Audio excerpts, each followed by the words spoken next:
Boa noite, meu nome é Luciana Petrola e eu sou diretora de Pesquisa e Extensão da Liga Acadêmica de Ortopedia e Traumatologia da Universidade Federal de Campina Grande, campus Cajazeiras. Antes de mais nada, eu gostaria de anunciar que o nosso sorteio, que será patrocinado pela Sanaflix, ocorrerá hoje, às 21 horas, por uma live no nosso Instagram, que é @laote_ufcgcz. Além disso, na descrição desse vídeo vai ficar um link para um material sobre osteoporose, também disponibilizado pela Sanaflix.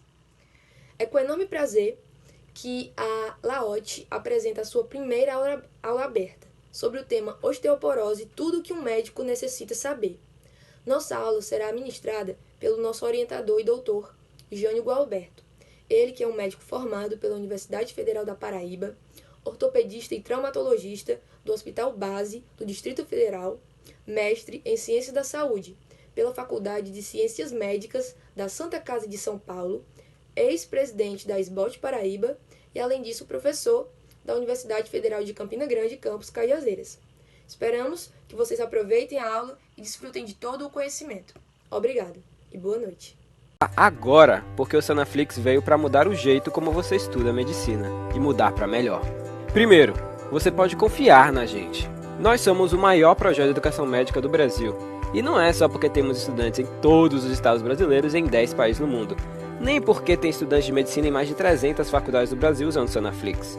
É porque temos uma equipe de mais de 150 pessoas trabalhando para melhorar a qualidade do seu estudo e a maneira como ele chega até você. Nós nascemos da vontade de revolucionar a maneira como você tem acesso à educação médica.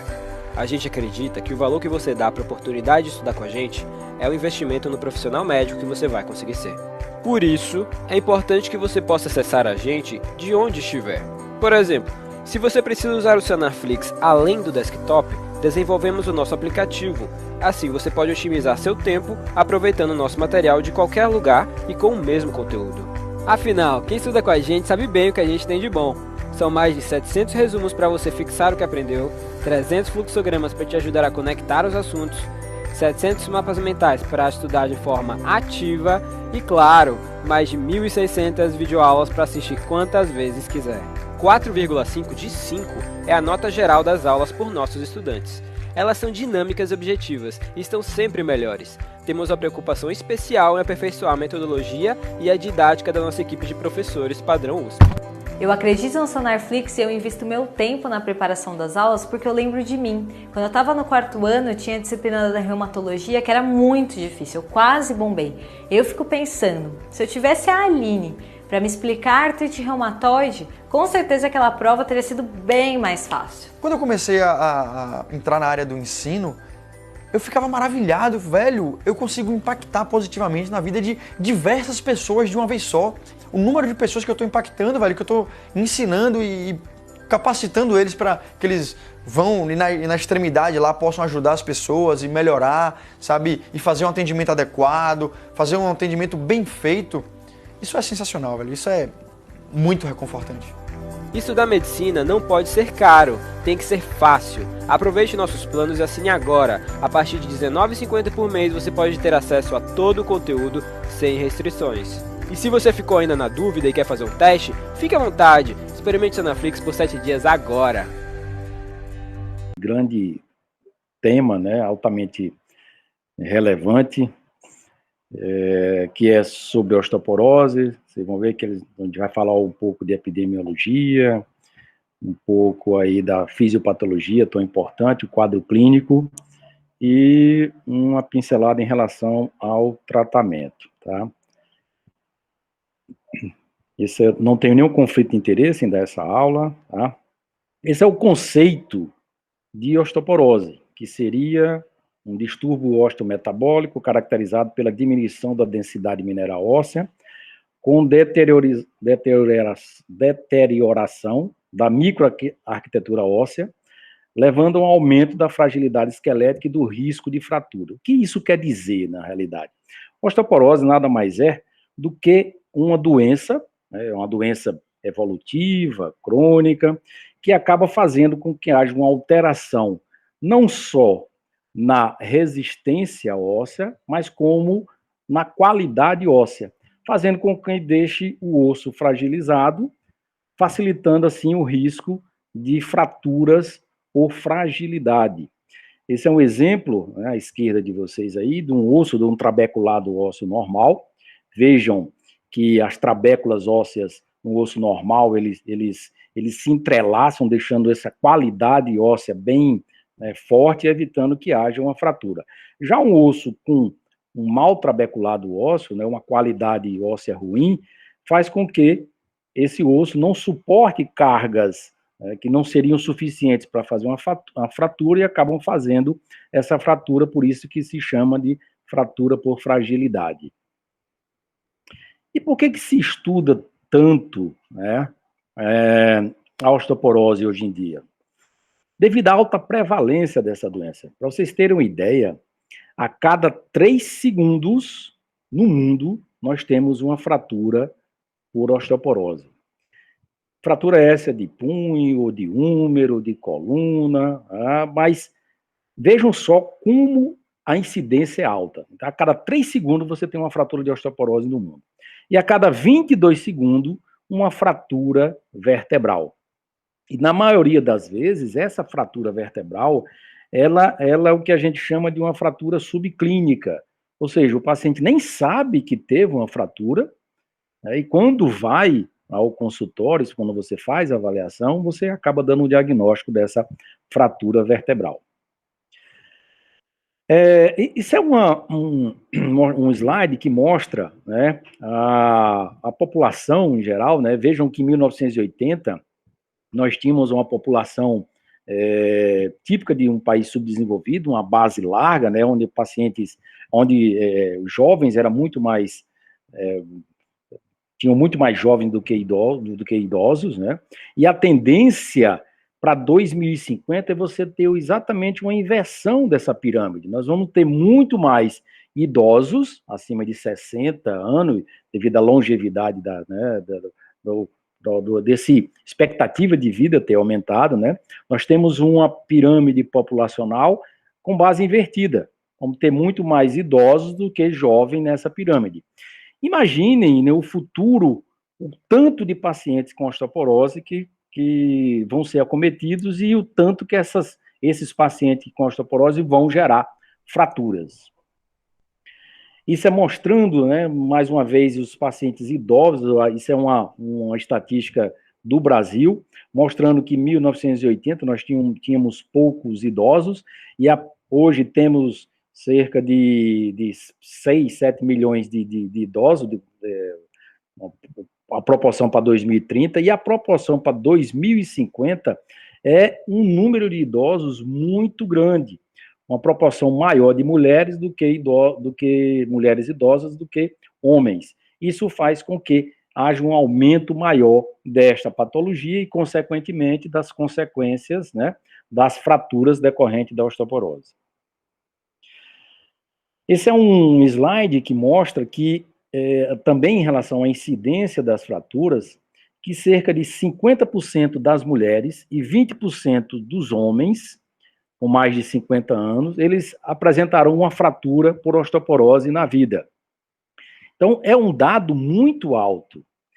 E o que é interessante é que, na maioria das vezes, o paciente, quando chega com a fratura, ele nem sabe que tem osteoporose. Daí a importância da gente saber dessa patologia, né, entender um pouco dessa patologia, e quando você pega um paciente com uma fratura, pensar na possibilidade que é uma fratura por fragilidade e tratar esse paciente o mais rápido possível. Isso é a proporção, né, as mulheres, elas começam, tem muito maior, um índice de fraturas, começam com uma fratura de punho, inicialmente, de 50 anos, e é mais comum, né? Em torno dos 50 anos, como ela tem uma agilidade maior, quando ela cai, qual é a tendência? É apoiar com os membros superiores, e acaba fazendo a fratura dos punhos. À medida que vai envelhecendo, ela não tem essa agilidade e acaba atingindo o quadril ao solo e fazendo a fratura de fêmur. Mas vejam só como é grande a incidência das fraturas nos pacientes com osteoporose, né? 50% das mulheres e 20% dos homens maiores de que 50 anos.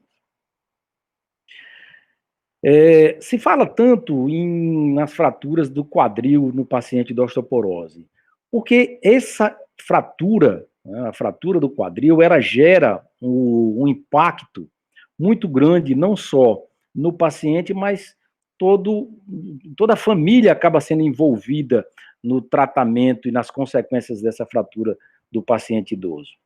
Existe uma estatística que mostra que se o paciente não for tratado, uma vez que ele tem uma fratura de quadril e não tem o diagnóstico de osteoporose, se ele não for tratado, ele acaba tendo uma tendência a ter 10% de fraturas em outros sítios.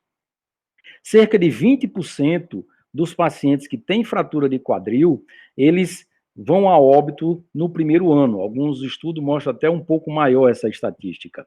E esse óbito não é decorrente da fratura do quadril, isso é devido às comorbidades. É um paciente que tem a fratura, faz o procedimento cirúrgico, na maioria das vezes esse paciente não vai a óbito durante o procedimento cirúrgico, mas 6 meses, 1 ano depois, o índice de mortalidade é muito alto devido às comorbidades que acompanham esse tipo de paciente. 30% dos pacientes que têm uma fratura de quadril e são submetidos a um tratamento cirúrgico, eles têm uma incapacidade permanente. 40% desses pacientes que têm fratura do quadril, eles são incapazes de andar sozinho, precisa de um cuidador, precisa da utilização de um andador, né? Então, é um índice muito alto. E olhem só isso aqui, esse dado, 80% dos pacientes com fratura de quadril, mesmo sendo submetidos a um tratamento cirúrgico, eles acabam ficando incapazes de executar pelo menos uma atividade de vida diária. Eles acabam não retornando a fazer o que faziam antes. Acaba sendo aquele deambulador domiciliar, né? Só na casa, do sofá para o banheiro, e acaba tendo um déficit, né, no seu desenvolvimento psicológico, acaba afetando o psicológico do paciente e acaba aumentando ainda mais os fatores de comorbidades. E por que se fala tanto em osteoporose? Por que se pensa, deve-se instituir rapidamente o tratamento quando uma vez diagnosticado a osteoporose? Exatamente para a gente interromper o que a gente chama de cascata fraturária, ou espiral da morte, né? Quando você tem uma fratura de punho decorrente da osteoporose, você aumenta em 2 vezes o risco do paciente desenvolver uma fratura vertebral. Se ele tem uma fratura vertebral, ele aumenta em 5 vezes o risco de desenvolver uma fratura de quadril. E se você tem uma fratura de quadril, você aumenta em 2 vezes o risco de morte desse paciente. Coisas que a gente já, pelos fatores que a gente já citou anteriormente, tá? Então, qual é o intuito principal do tratamento da osteoporose? Prevenir a primeira fratura. E a primeira fratura, na maioria das vezes, é uma fratura de punho, que a gente chama de fratura do sentinela, né? É o aviso, é o sinal de alerta que aquele paciente que estava deambulando e de repente sofreu uma queda da própria altura, acabou fazendo uma fratura de punho. Esse trauma não seria suficiente para desenvolver, né, para desencadear uma fratura. Então, o intuito do tratamento da osteoporose é evitar a primeira fratura. Se você não conseguir evitar a primeira fratura, você tem que fazer o quê? Instituir o tratamento para evitar a segunda fratura, e aí evitando assim essa cascata fraturária e evitando assim o espiral da morte. Em relação à epidemiologia, sabemos que a osteoporose é mais comum em mulheres, né, proporção de 6:1, principalmente nas mulheres brancas, e na pós-menopausa. Vai entender mais ou menos, né, em relação, quando for falar sobre a fisiopatologia, por que as mulheres na pós-menopausa são as mais acometidas da osteoporose. E o que eu falei, né, em relação a instituir o tratamento, né, aquela fratura de sentinela, muitas vezes o paciente chega com 50 e poucos anos, 50, 51, 55 anos de idade, queda da própria altura, e tem uma fratura de punho, e o ortopedista, a gente fala em ortopedista, e aqui eu sou ortopedista, também me incluo na classe, né, apesar de eu não fazer isso, desde muito tempo que a gente vem estudando osteoporose, e não é infrequente o paciente chegar com uma fratura, não saber que tem a osteoporose, e você tem que tratar a fratura e já investigar a possibilidade desse paciente ter osteoporose e tratar essa osteoporose para evitar a segunda fratura, tá?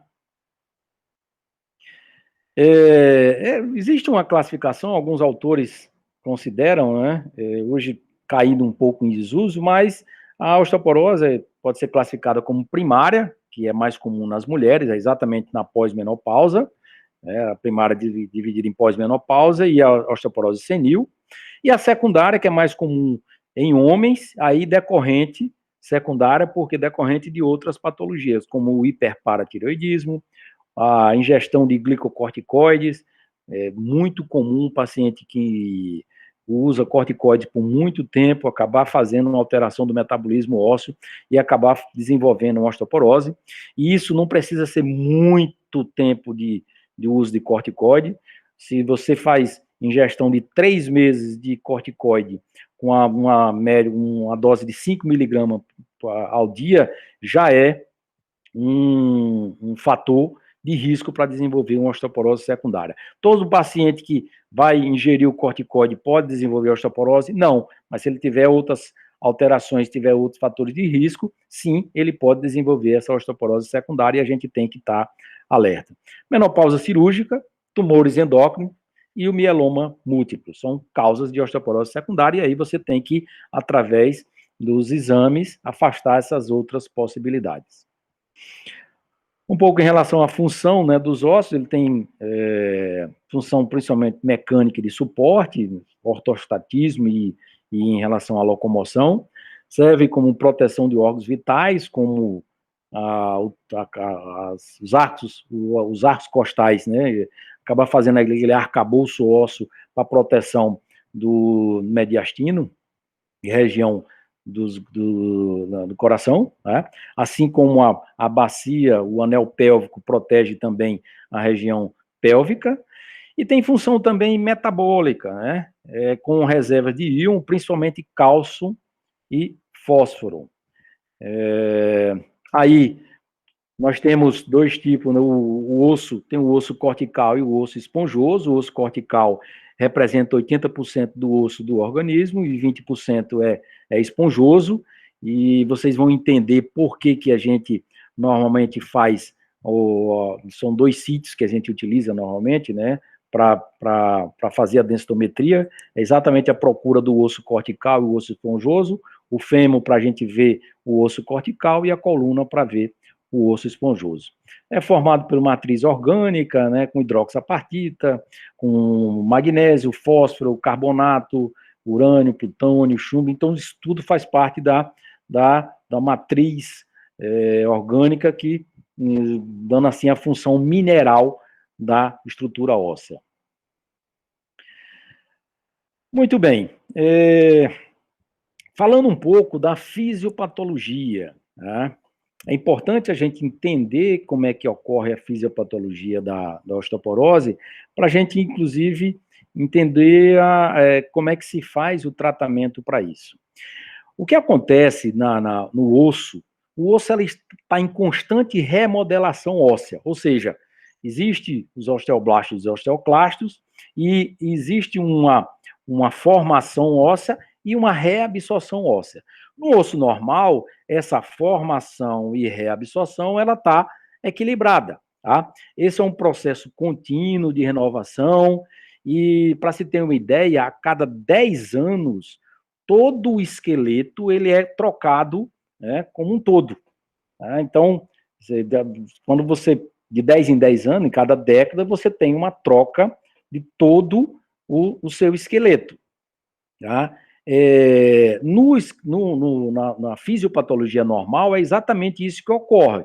A formação óssea, ela demora um pouquinho mais do que a remodelação, mas existe um equilíbrio em relação a isso aí.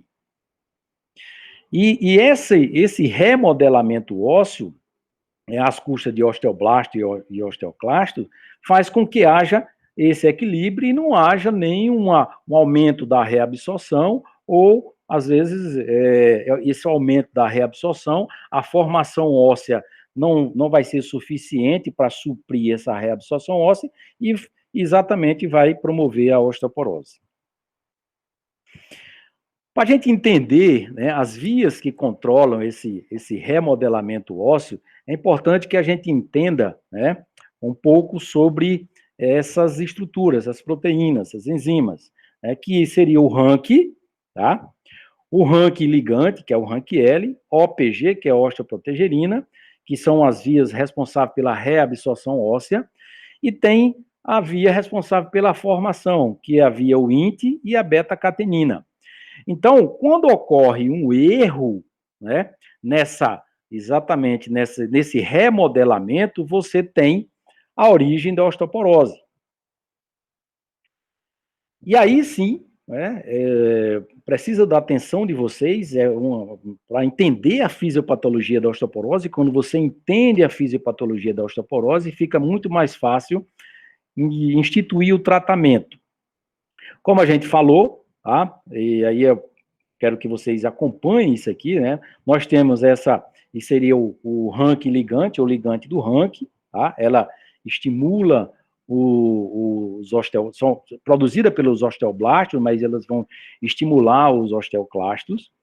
Nós temos o RANQ, tá? Onde o RANQ ligante vai se ligar, e a osteoprotogerina, que seria um antagonista desse RANQ ligante. Então, vamos entender como é que ocorre essa regulação nessa reabsorção óssea. Aqui nós temos os osteoblastos, tá? Os osteoblastos, eles estimulam o RANQ ligante. Quando o paciente está no seu normal, né, no seu basal, e aí vamos falar nas mulheres normais, onde tem ação do estrógeno, o estrógeno ele limita a expressão desse RANQ ligante. Como eu falei, o RANQ ligante é que vai estimular os osteoclastos a aumentar essa reabsorção óssea. Só que os estrógenos, eles limitam a expressão do RANQ ligante e eles também produzem a osteoprotogerina, que é esse OPG. Então, a osteoprotogerina, ela se liga, né, vai se ligar ao RANQ ligante para evitar que haja muito RANQ ligante e você tendo um controle desse RANQ ligante, você vai ter você tendo um controle desse RANQ ligante, você vai diminuir a ação dos osteoclastos, porque lembre-se que o RANQ ligante, ele liga ao RANQ, estimulando o osteoclasto. Quando estimula esse osteoclasto, o que é que vai acontecer? Ele vai fazer uma reabsorção óssea. Faz a reabsorção, vem os osteoblastos e começa a fazer a formação óssea. Isso seria o equilíbrio, tá?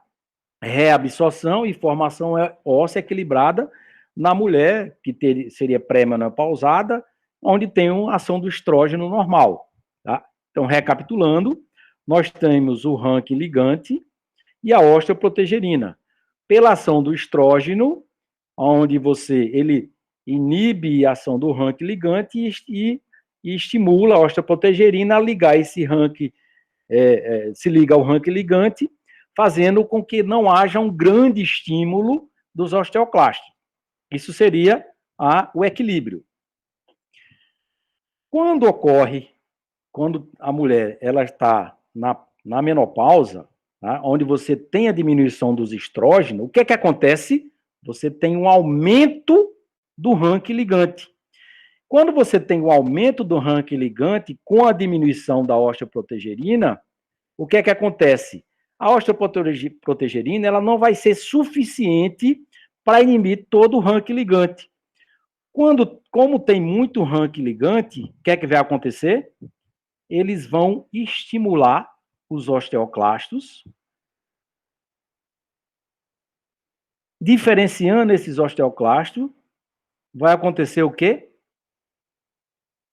Vai haver uma maior reabsorção óssea, promovendo essas lacunas.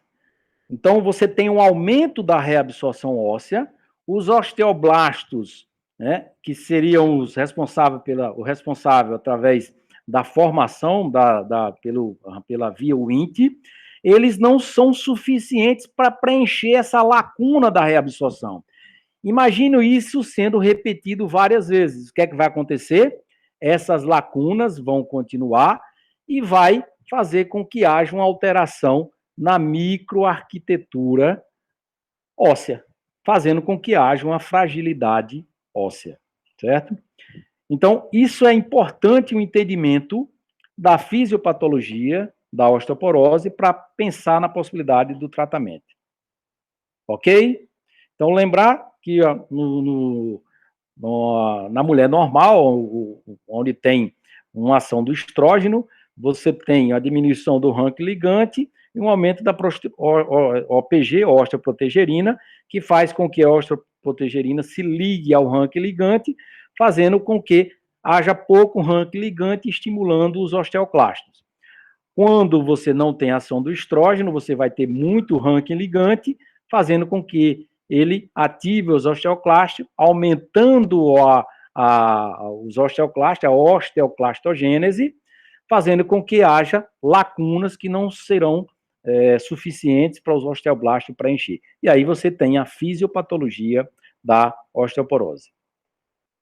Então, o que acontece é exatamente um desequilíbrio nessa formação e reabsorção. A reabsorção ela vai estar muito mais acentuada do que a reabsorção.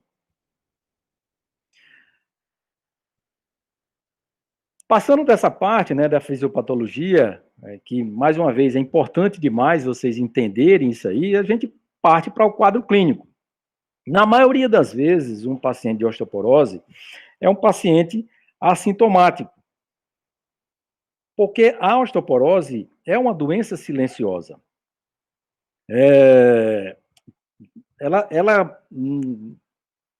Muitas vezes o paciente chega com um quadro já de uma fratura numa emergência e nem sabe que tinha osteoporose.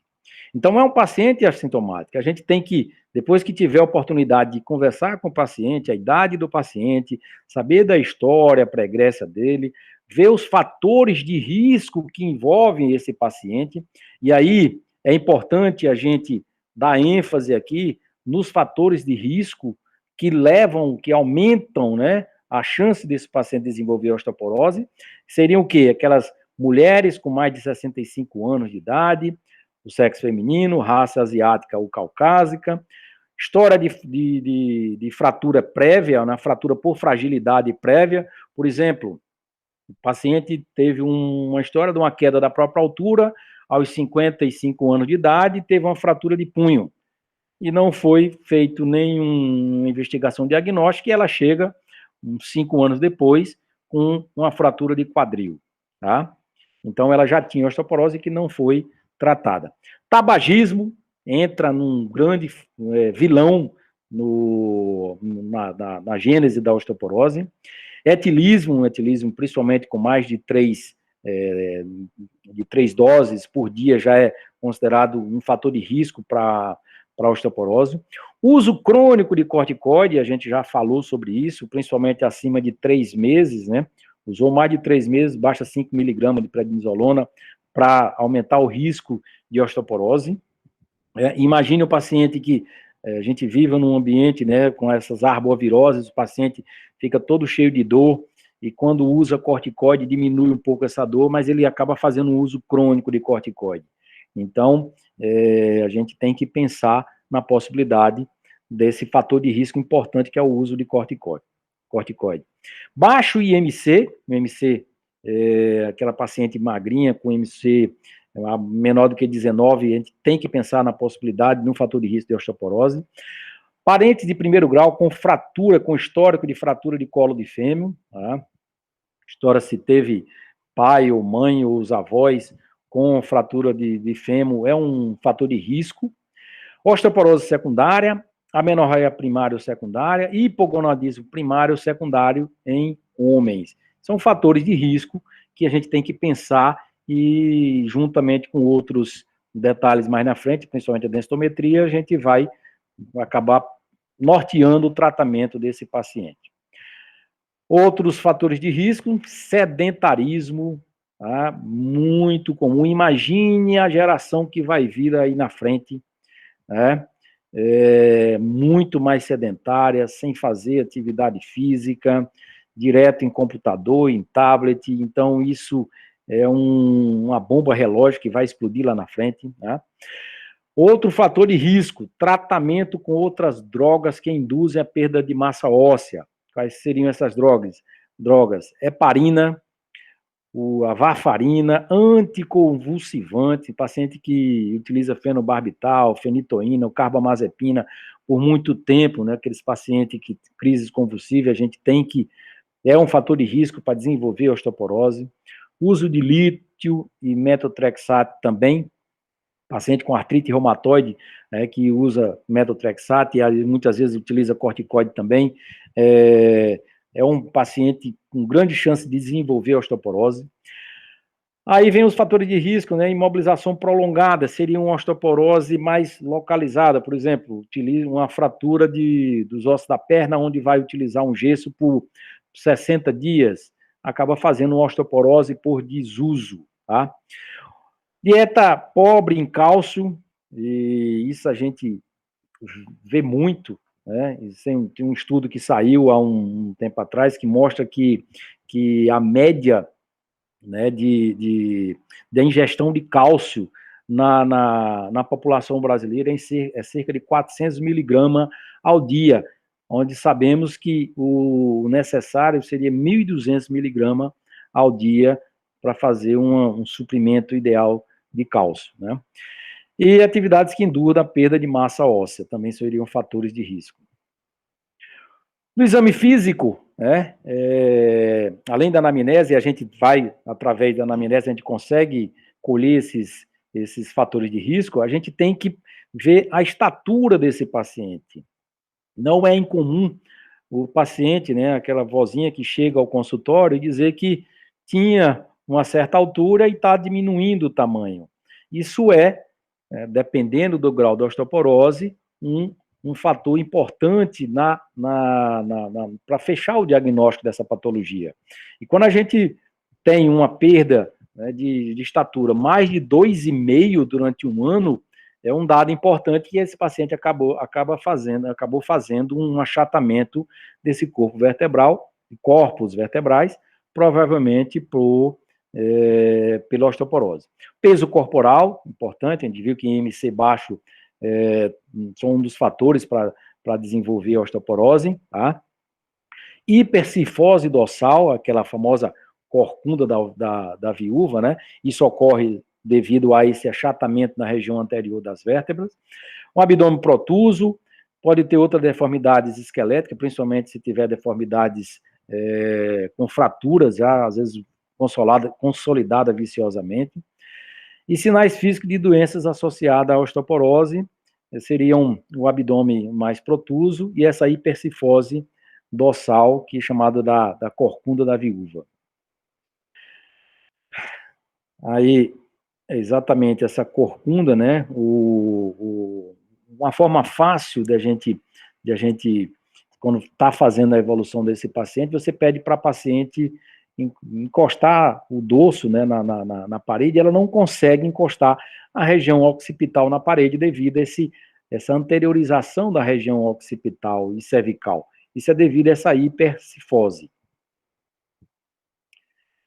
Ainda na investigação, né, depois que a gente avaliou, fez anamnese, exame físico, a gente vai partir para os exames laboratoriais, né? Existem os exames laboratoriais, aqueles que a gente pede normalmente naquela avaliação que não pode faltar naquele paciente, né, que seria mais ou menos que uma via de regra, e os exames laboratoriais extra que aí você vai pedir quando você está suspeitando ou quer afastar a possibilidade de uma osteoporose secundária.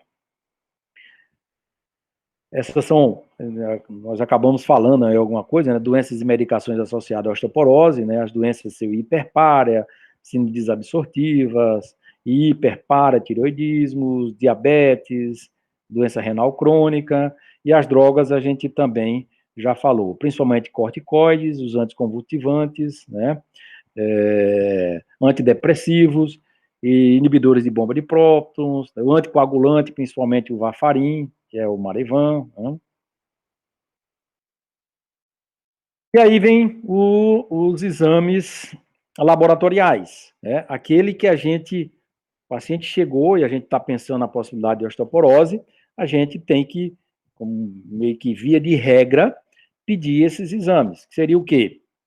Uma creatinina, ureia creatinina, para ver como é que está a parte renal desse paciente, porque algumas medicações, os bifosfonatos, alguma coisa, você precisa ter uma boa função renal, e se o paciente tiver alteração renal, você tem que mudar, pensar, existe outra classe de medicamento, por isso que é importante.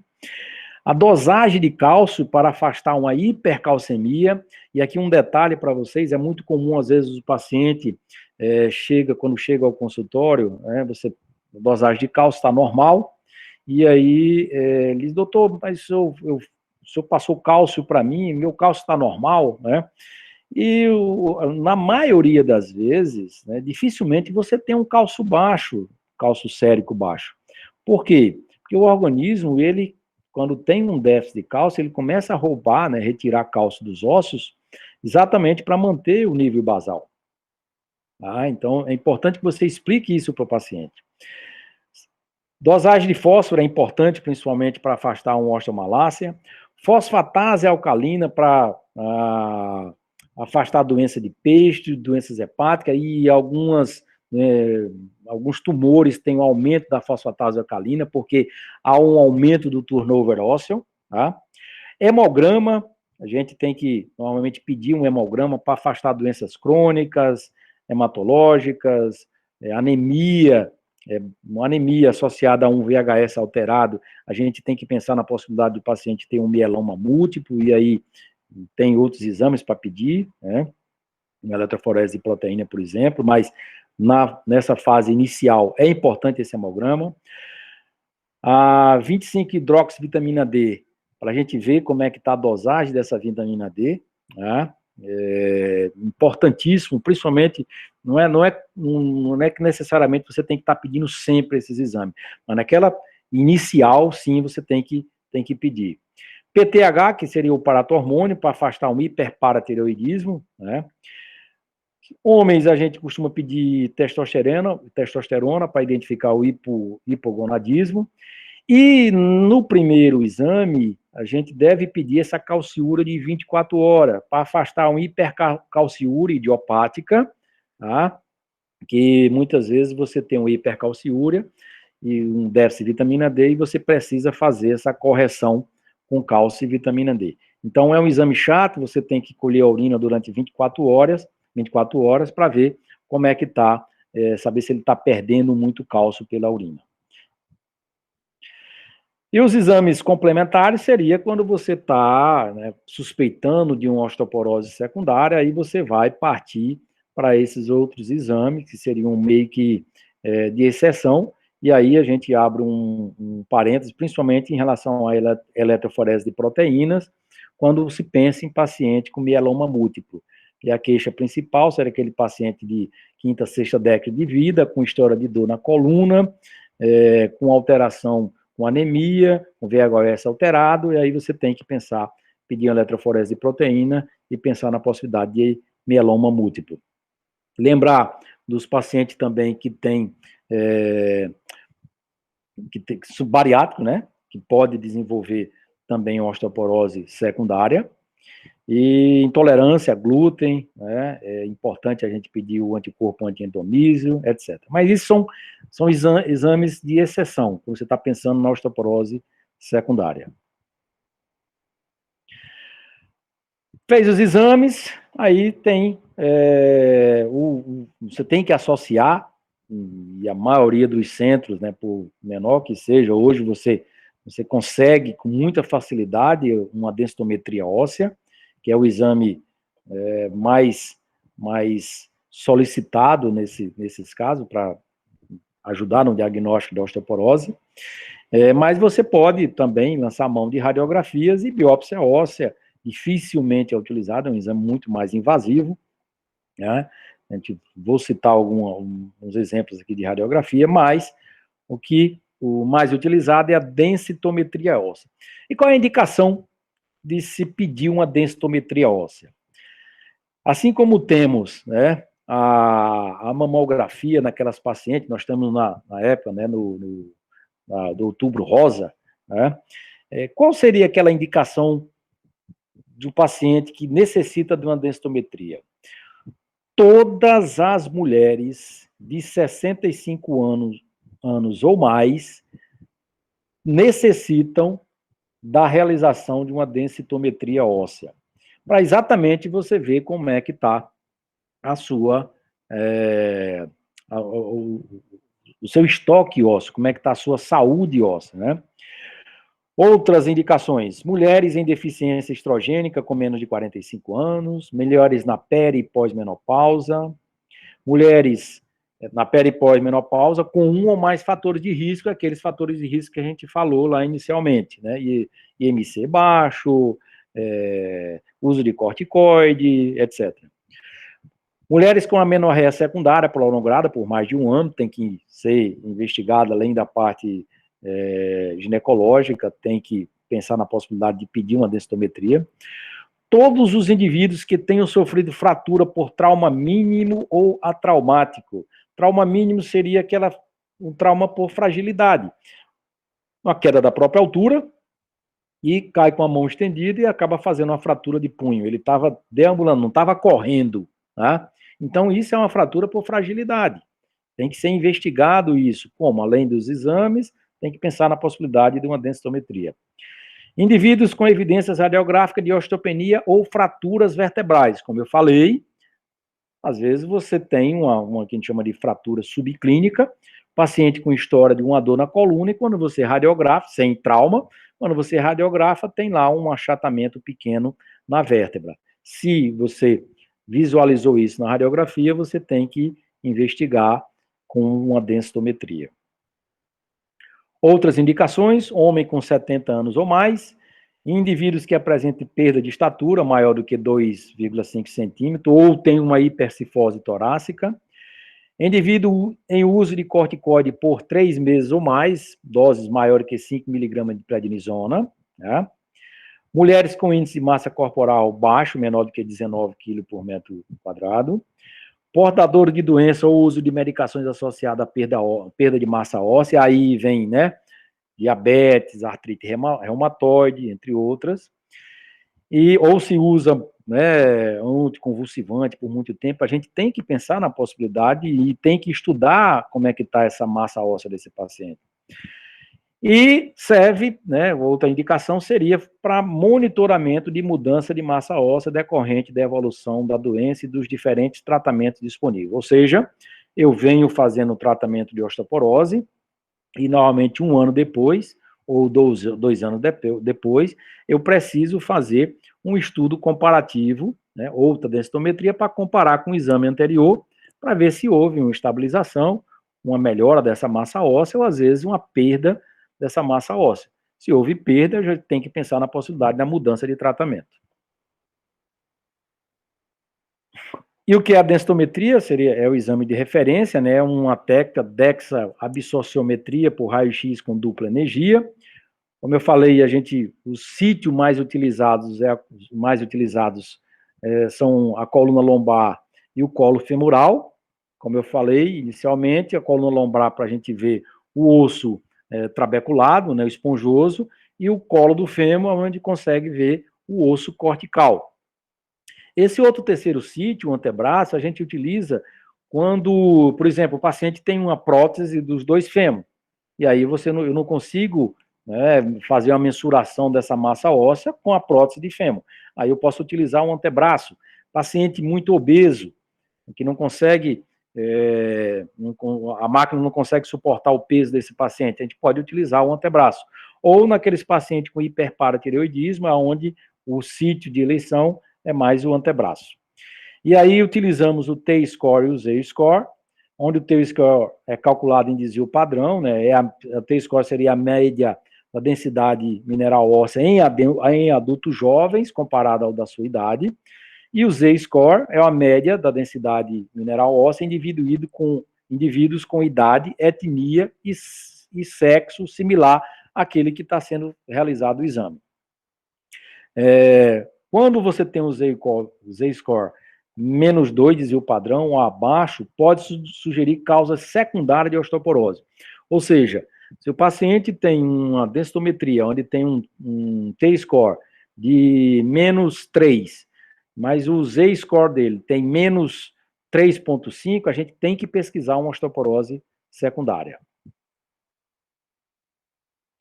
E aí, quando você faz a densitometria, o que a gente recebe normalmente é isso aqui. Isso aqui é a classificação utilizada, onde 0 a menos 1, dizia o padrão, seria um paciente normal, enquadrado como normal.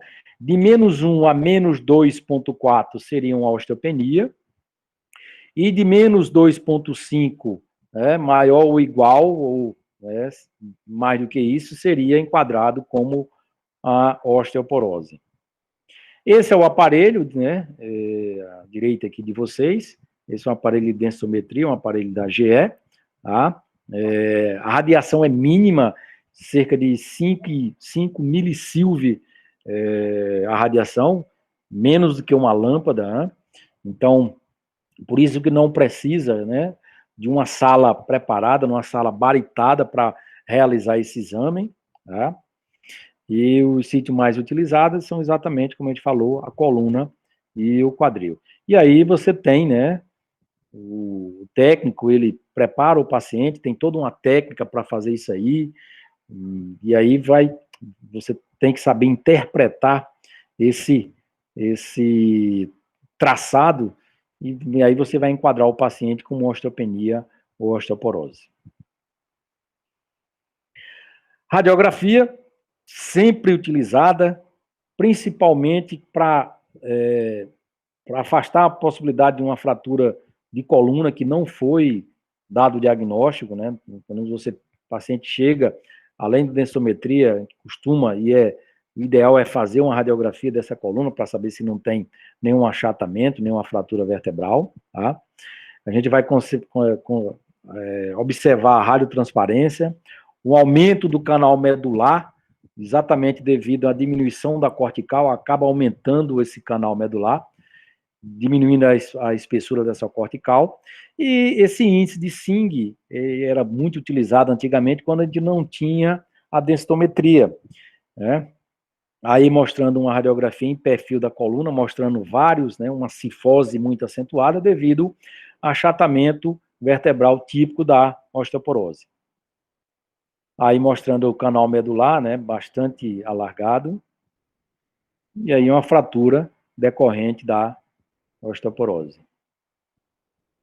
Esse índice de Singh, não vamos entrar em detalhe, não se utiliza mais hoje em dia, que mais a gente, baseado nesse aí, inclusive tinha uma classificação de Singh, baseado nas linhas de tensão e de tração, e aí, à medida que ia aumentando o grau da osteoporose, a gente ia ficando, aí acabava apagando essas linhas, Mas, isso é só a título de curiosidade, hoje não se utiliza mais isso, o que se utiliza é exatamente a densitometria como padrão ouro.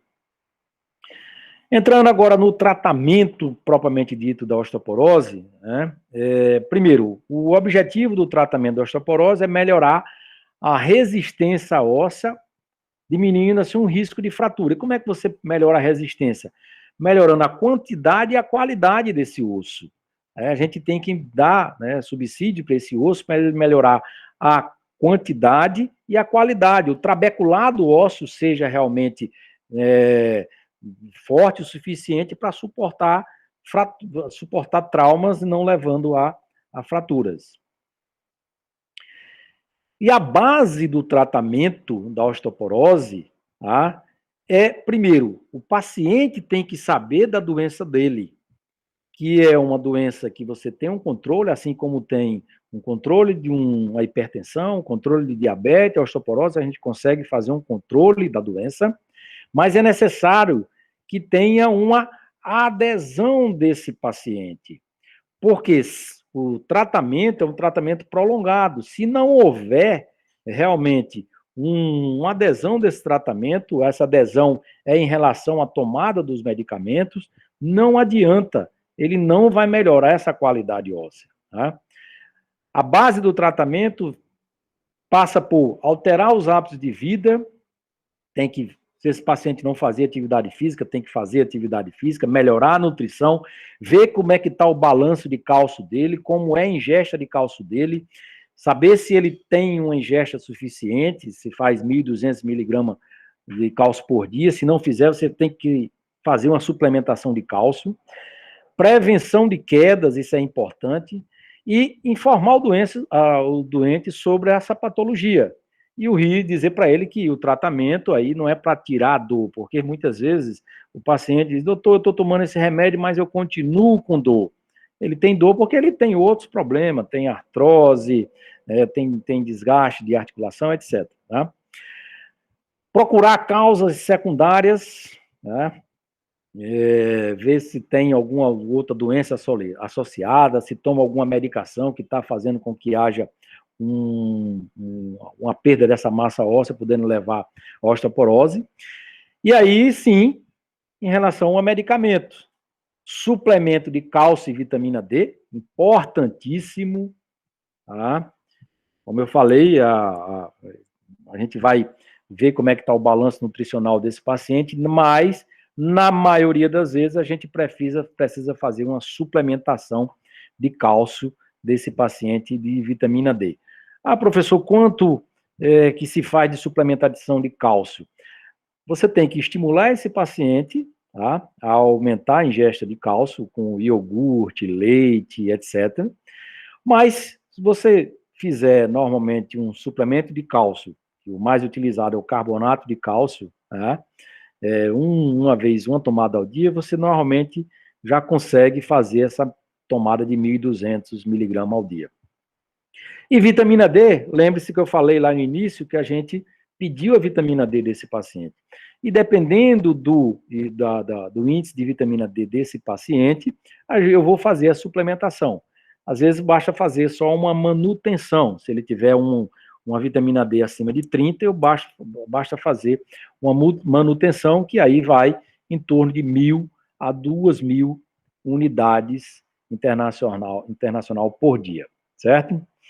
E aí as drogas propriamente dita para osteoporose, que seriam os antirreabsortivos e os anabólicos. E os antirreabsortivos vão atuar onde? Diminuindo. O que é que acontece na osteoporose? Você tem um aumento da reabsorção óssea. Então, eu vou dar medicamento para diminuir essa reabsorção, por isso que são chamados antirreabsortivos. E aí eles vão atuar, só para poder, antecipando, lembrando um pouco lá da fisiopatologia, vão atuar, uma das medicações mais utilizadas, vão atuar exatamente inibindo o ranking ligante, que com o estrógeno tem muito ranking ligante, então a medicação ela vai exatamente se ligar a esse ranking ligante para evitar que haja a ação dos osteoclastos. E existem os medicamentos anabólicos, ou seja, aqueles que atuam na formação do osso. Mas esse a gente utiliza mais naqueles casos de osteoporose grave e severa. Então, mais uma vez, relembrando, a atividade física para melhorar a massa óssea, diminuindo assim o risco da osteoporose. Você melhorando essa massa óssea, você melhora a estabilidade postural, diminui o risco de queda, de lesões e de fratura. Qual é a melhor atividade física para o paciente de osteoporose? A melhor atividade física é aquela contra a resistência, ou seja, é musculação. Tá? Outros exercícios são importantes, tá? Mas o exercício contra a resistência, musculação, esse comprovadamente é o mais eficaz como coadjuvante no tratamento da osteoporose. Prevenção de quedas. Importantíssimo. Estudar, né? Ver, conversar com os familiares, cuidadores, como é o ambiente da casa desse idoso. lembrar, a maioria das fraturas do colo do fêmur ocorrem à noite no trajeto do banheiro para o quarto. Por quê? Ele acorda à noite, não quer incomodar o filho ou o cuidador, a cuidadora, e vai deambular sozinho, vai para o banheiro sozinho, aonde está escuro, às vezes tem até um tapete no meio do trajeto, acaba escorregando e fazendo uma fratura de colo do fêmur. Então, é importante noções sobre prevenção de queda, aquele conceito de casa segura. E o tratamento, como é que se faz o tratamento da osteoporose? Densitometria óssea, né? Se vier normal, tem que retirar os fatores de risco do paciente, medidas educativas de vida, e fazer uma densitometria, né? Repetir a densitometria de 3 em 3 anos ou anual em caso de pós-menopausa.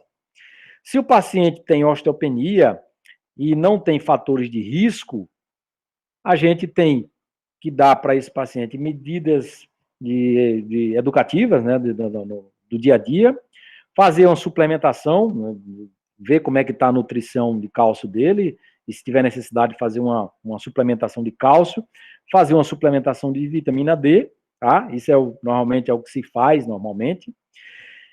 E se ele tiver osteopenia, tiver fatores de risco, além das medidas educativas e retirar fatores de risco, a gente faz reposição de cálcio e vitamina D.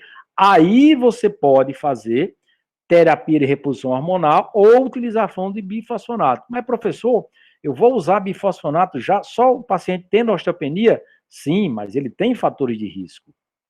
E aí eu preciso já prevenir a primeira fratura, certo? Ou você tiver a certeza que tirou completamente os fatores de risco desse paciente, tem que ficar alerta. Não pode largar esse paciente, porque ele vai voltar com uma fratura para você. Densitometria óssea. Se o paciente tiver osteoporose, tá? Medidas educativas de vida, né? Retirar os fatores de risco, reposição de cálcio e vitamina D, pode fazer terapia de reposição hormonal ou já utilização de bifosfonatos. Tá? Uso de anabólicos. Anabólico é aquele que estimula a formação, e aqui nós temos apenas um anabólico hoje no mercado, tá para chegar no Brasil outro anabólico, mas por enquanto nós temos um. A gente deixa naqueles casos de osteoporose mais grave ou quando tem falha no tratamento com o uso do bifosfonato.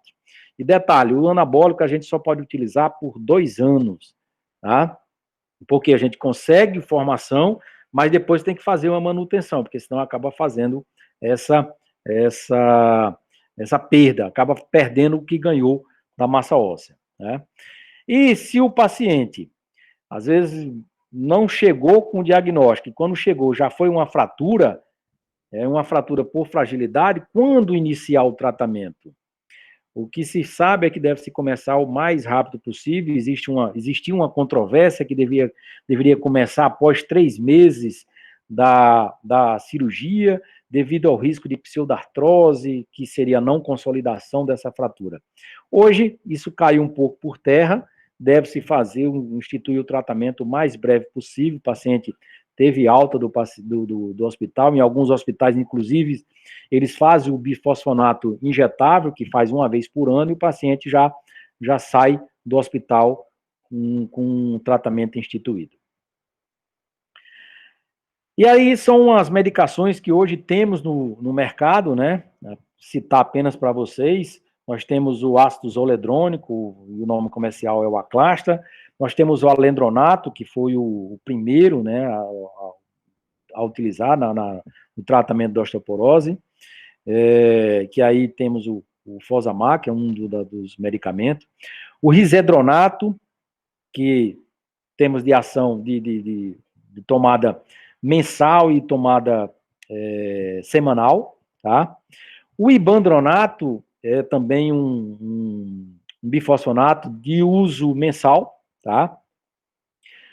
O ranelato de estrôncio, ele atuaria nas duas linhas, né? Tanto na formação como na reabsorção. Entretanto, devido a complicações que essa medicação trouxe, principalmente de trombos, né? acabou saindo do mercado essa medicação, e a gente utilizava muito em casos de pseudartrose, né? Hoje não tem mais essa medicação, esse ranelato de estrôncio. E aí tem o estrógeno, que seria terapia de repulsão hormonal, calcitonina, também deixada em desuso. Utiliza-se mais a calcitonina, principalmente a via nasal, nos casos dos pacientes que têm fratura vertebral, onde melhora bastante a dor do paciente. O raloxifeno, que é de tomada diária, aí é usado só realmente naquelas mulheres pós-menopausa, tá? Não é indicado usar em homem. O denosumab, que seria também um bifosfonato, e aí a denosumab é uso subcutâneo, toma de 6 em 6 meses, né? Ele tem exatamente, a ação dele, ele se liga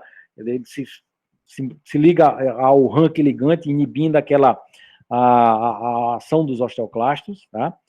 E o único, né, formador seria a teriparatida, o Forteu, que utiliza em casos mais de osteoporose avançada, é de uso subcutâneo, diário, tá? É uma das queixas do paciente, exatamente de estar semelhante a uma caneta de insulina, e tem um limite, a gente só pode usar essa teriparatida durante 2 anos, tá?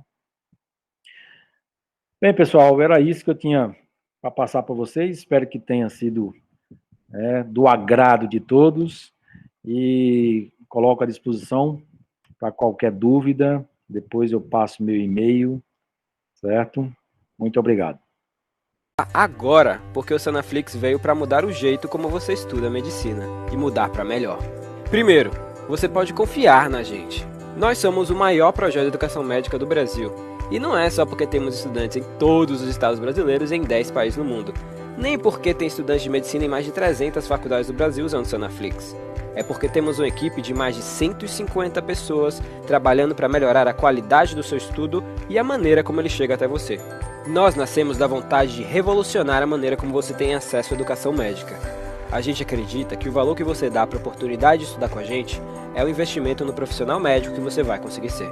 Por isso, é importante que você possa acessar a gente de onde estiver. Por exemplo, se você precisa usar o Sanaflix além do desktop, desenvolvemos o nosso aplicativo. Assim você pode otimizar seu tempo aproveitando o nosso material de qualquer lugar e com o mesmo conteúdo. Afinal, quem estuda com a gente sabe bem o que a gente tem de bom. São mais de 700 resumos para você fixar o que aprendeu, 300 fluxogramas para te ajudar a conectar os assuntos, 700 mapas mentais para estudar de forma ativa e, claro, mais de 1.600 videoaulas para assistir quantas vezes quiser. 4,5 de 5 é a nota geral das aulas por nossos estudantes. Elas são dinâmicas e objetivas e estão sempre melhores. Temos uma preocupação especial em aperfeiçoar a metodologia e a didática da nossa equipe de professores padrão USP. Eu acredito no Sanarflix e eu invisto meu tempo na preparação das aulas porque eu lembro de mim. Quando eu estava no 4º ano, eu tinha a disciplina da reumatologia que era muito difícil, eu quase bombei. Eu fico pensando, se eu tivesse a Aline para me explicar artrite reumatoide, com certeza aquela prova teria sido bem mais fácil. Quando eu comecei a entrar na área do ensino, eu ficava maravilhado, velho, eu consigo impactar positivamente na vida de diversas pessoas de uma vez só. O número de pessoas que eu estou impactando, velho, que eu estou ensinando e capacitando eles para que eles vão e na extremidade lá possam ajudar as pessoas e melhorar, sabe? E fazer um atendimento adequado, fazer um atendimento bem feito. Isso é sensacional, velho. Isso é muito reconfortante. Estudar medicina não pode ser caro, tem que ser fácil. Aproveite nossos planos e assine agora. A partir de R$19,50 por mês você pode ter acesso a todo o conteúdo sem restrições. E se você ficou ainda na dúvida e quer fazer um teste, fique à vontade. Experimente o Sanaflix por 7 dias agora.